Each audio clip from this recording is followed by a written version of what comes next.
As a driven person, as an entrepreneur, I love my mind. I built some really great stuff for 3 decades with this mind.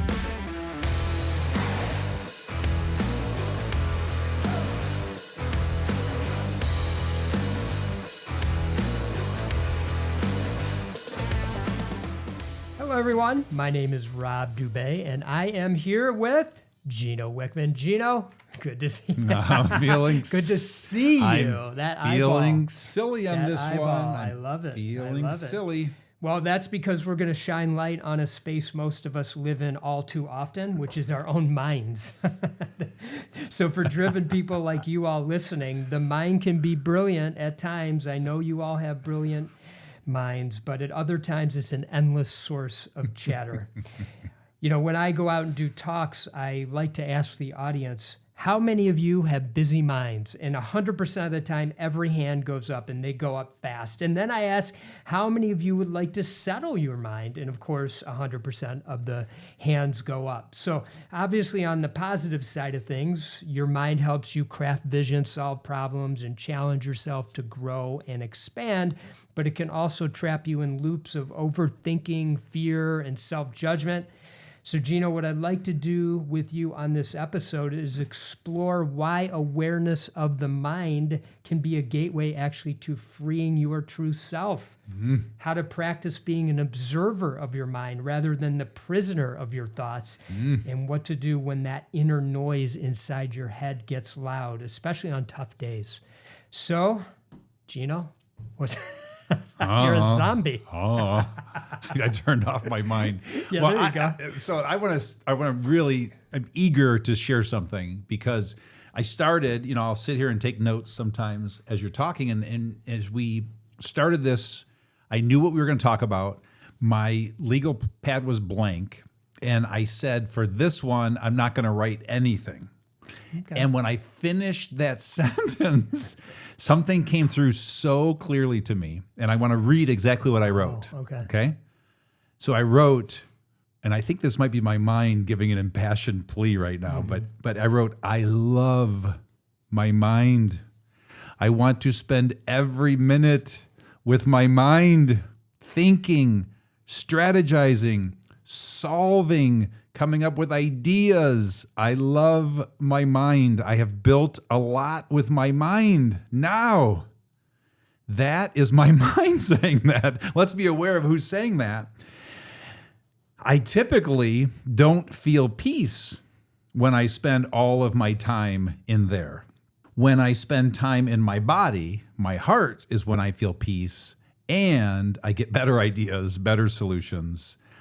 So for what that's worth, as a driven person, as an entrepreneur, I love my mind. I've built some really great stuff for 3 decades with this mind, but I realize that it's just a tool now. But sometimes, man, it just seems a lot easier to just spend all day in my mind. And if nothing else, I'm hoping that resonates with someone out there that's sitting there going, shit, it's fun being in my mind. I get that, but there's more. Mm-hmm. Okay, so Gino, how are you intentional about getting out of your mind? Meditation, journaling, contemplation, prayer. So stillness. Stillness gets me out of my mind. Discipline number 4. Hey, be still. What a concept. Still. Now, okay, how about in a practical sense when you are just going throughout your day where you're not intentional about that be still, but then how does that show up? How do you notice I'm in my mind right now? Well, the best way I can describe it is going back to 5 years ago when I kind of had my awareness, my awakening, and my aha. I started to really understand the mind and the ego, and I started to really see how it works. And so now I'm so aware of it. It's just natural. I know when I'm in my body, it's a completely different feeling. And I know when I'm in my mind, again, it's not always perfect. So please, I'm on this journey just like everybody else is. But it's a very different feeling. And they're both powerful So I use both, but I'm just aware that all of a sudden something just felt different and I went up here, and it's almost like a disconnection. But nonetheless, it's still good to go up there and use it for strategizing. So you brought up an interesting point about the body. Some philosophies actually call it the mind body. So it's as if your body is a mind as well. We talk about embodying things, meaning in the body.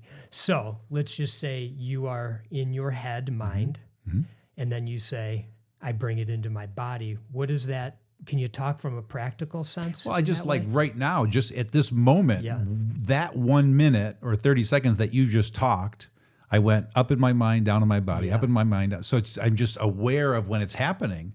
And so when I start to tune out because I start thinking about something you said, I've gone into my mind. When I stay very focused and present in the moment, I'm in my body, I'm in my heart. And so that's like an example of real time when it's happening. And then I just want to grab something you said because this is where I got distracted and went into my mind. You know, when you talk about mind, body, and the statement mindfulness, I will tell you, I still don't get that. But this is where we have to be careful not to get caught up in words, because how is mindfulness meditation? Like, we're supposed to be out of our minds, but it's called mindfulness. So that's a little screwy and confusing to me. And mind body is also a little screwy and confusing to me, but we don't have to debate the words in its simplest form. You know, the way we're teaching it to the world is when you're up here in your mind, in your head, that's the ego at work. And when you're down here in your body, in your heart, that's your true self and your soul at work. And just know which one is online at any given time. And when it's in your head, just be really careful that your ego is not running the show. Yeah. I mean, sometimes you have to be in your mind. I mean, your mind is a valuable tool. And as you're all, as Gino said, and as you are all very aware, it helps you solve some very deep problems. And that's important. But I love what you're saying about going into your body, back into your mind, and kind of going back and forth because, for example, in meditation, I've been doing this for over 20 years. I realized actually recently I just got back from a retreat, and I've spent a year of my life in retreat. That blew my mind. Wow. Damn. A year of my life. I'm 55. So 54, or 1 year I was obviously. So, but what you learn to do is you're in your mind. Now you could come down into your body and feel into your body and understand and connect with certain feelings or emotions that will tell you maybe a little bit more of a story. You know, just intuitively, it will tell you. So it's like, you get quiet. I think you like to say a lot of times something along the lines of like, get quiet and the answer will come. I love when you say that because it's so true. And so you notice your thinking, you notice these thoughts. And what I would encourage the listener to do is then say, I'm thinking, let me go down into my body for a moment and notice what is coming up for me when I do that. Maybe you'll feel your heart center, which might be evoking some pain or some love.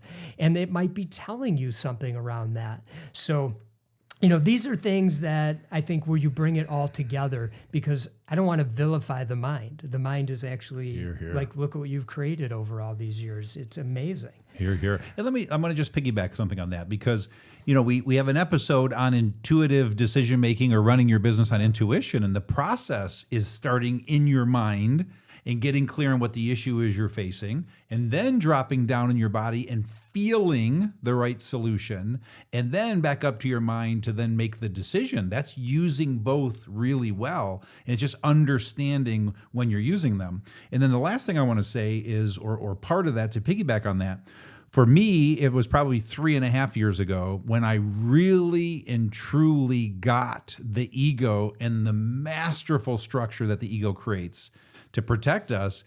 It was gross. That's the only way I can describe it, is gross. And while we describe it well in our book Shine, where it came the clearest to me prior to that is in Michael Singer's book, Untethered Soul. He describes it in such a way where you just see it. And that when it's online and you're running every decision through the ego structure that's being created, that's when the ego has you held prisoner and you're not using your mind for good. Yeah. So Let me ask you this. Yeah. Because you are an amazing speaker. Well, thank I you. love watching you do talks. And personally, I imagine a day where I could go on stage to do a talk with no agenda, no topic, and just start talking to a huge audience with no prompts or questions. So I don't want to assume this, but have you ever done this? I have never done that. I too have the same dream, belief, expectation that that will happen someday, but it has not happened yet. Where it does happen and has happened is when I show up to be a guest on a podcast episode or when I show up for Q&A. It's completely unscripted, unprepared, from my body, soul, and true self. And so I look forward to the day that I can deliver a talk from that place, but I've not done it yet. Yeah, you just sit down and whatever starts coming out just starts coming out. Yeah. And then you're just flowing and floating and flowing. And I would suggest the closest I've gotten was the most recent talk you saw me do. And I would suggest that 30% of that talk was completely free flowing. And then 70%, unfortunately, was prepared in my mind. Well, you are a planner. You're very meticulous, so that's why. But that is like a Richter scale. That is monumental in terms of where I started because in the first 10 to 20 years of speaking, it was 100%. All from my mind. So I wanted to share something recently, and maybe this will prompt something for you, or maybe not, where my mind seemed to be running the show. I was actually in a therapy session, and I was feeling pretty good. I didn't really have much to say, and so I'm sitting there, and I start talking about some things that were going on at work, and I really was in my head. And I'm 15 minutes in and I'm looking at my therapist and he knows me well and he's kind of moving around, he's shifting. And that shifting, I feel like he does it on purpose. He's like that. He knows. Good. And I start observing my thoughts as I'm seeing him and I'm like, what the heck am I talking about right now? This is so ridiculous. It's so silly and meaningless. And it was just a great moment for me to notice this drama that I was creating for absolutely no reason and to actually reset and to settle and to kind of get back into my body, into full presence and be in the present moment right here, right now, and just breathe. And so does that prompt anything for you? It really honestly doesn't because that's like you can drop the mic on that one for the point you're making. There's nothing I can add. Okay. And what else is coming up for you on this topic? I believe it is possible to operate 100% from our true self, from our soul. And I know I'm working toward that every day, and I know I keep getting closer and closer and closer to that. It's still a small percentage.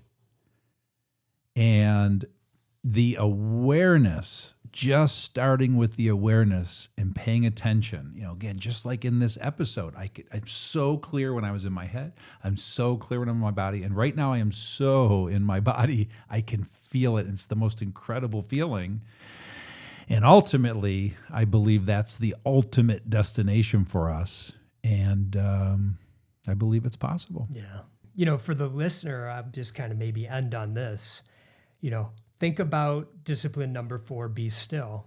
Taking time to settle is useful when you're in your mind. And I want to encourage you to remember that you're human. So this is all normal stuff and nobody's great at it. The mind gets going, so we got to accept it. And you don't need to push your thoughts away. Gino just said it's about awareness. So let's just say you're having some painful thoughts, be with the pain. And if you're experiencing that, just be with it. And that's just a practice because if you try to push it away, you're just fueling the fire and it doesn't work. And the other thing that was coming to mind for me is slow down and breathe. And breathing is so useful and we forget about it. It's like the thing that it just we don't ever think about, but it is so helpful.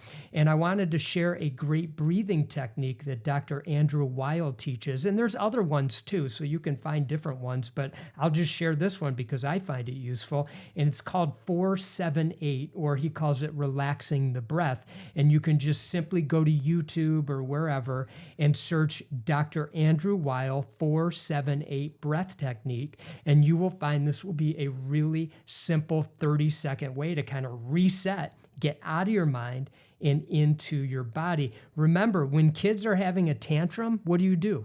You sit them down in a chair, you have them settle, and you tell them what? Breathe, take a deep breath. So what happens when we become adults? We don't take our own advice. We need to do that, and it will pass. It's like clouds in the sky, waves in the ocean. One more thing I want to add, because then this came to me after that little mini riff there, and that is, you know, what dawned on me, that place that I was in as I was sharing that fully in my body, in that place, we are fully connected. Okay, so connected to what? You know, a lot of different variations of what that means. But if nothing else, we're connected to each other. You know, I believe we're all connected. But in that place, when I was there, it felt so amazing, and I felt connected to everything. And so that's another benefit of being in that place. But what then came so clearly as well is that when we go up into our mind, we completely disconnect. So for what that's worth. That's worth a lot. And it's a good place to end. Thank you, Gino. That was beautiful. And so for all you listening, thank you so much for joining us, and we'll see you next time. Stay focused, and much love. Thank you for listening in today. We truly appreciate you taking the time to spend with us, and please tune in for the next episode. Until then, we wish you all the best in freeing your true self. Stay focused, and much love.